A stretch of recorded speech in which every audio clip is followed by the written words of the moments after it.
देवताही घाबरले, तेव्हा प्रकट झाली तुळजाभवानी माता. तुळजाभवानी देवीची अवतार कथा. पूर्वीच्या काळात कर्दब नावाचा एक अत्यंत क्रूर असुर होता. तो ब्रह्मदेवांची कठोर तपश्चर्या करून वर मिळवतो की कोणत्याही पुरुष देवतेकडून त्याचा वध होऊ शकणार नाही. हा वर मिळाल्यावर कर्दब असुराचा अहंकार वाढतो. तो देव, ऋषी, मुनी आणि सामान्य लोकांवर अन्याय करू लागतो.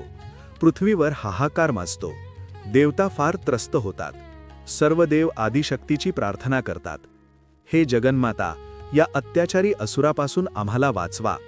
देवतांच्या प्रार्थनेला प्रतिसाद देत आदिशक्ती तुळजापूर पर्वतरांगांमध्ये प्रकट होते.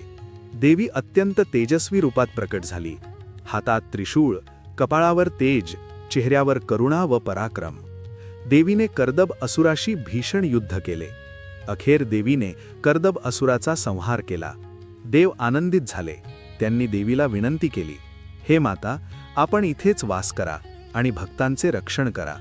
देवीने वर दिला की मी या ठिकाणी तुळजाभवानी या नामाने भक्तांचे संकट निवारण करीन. त्यामुळे हे क्षेत्र तुळजापूर म्हणून प्रसिद्ध झाले. आपल्या तुळजाभवानी मातेचा व्हिडिओ आवडला असेल तर चॅनलला सबस्क्राईब करा.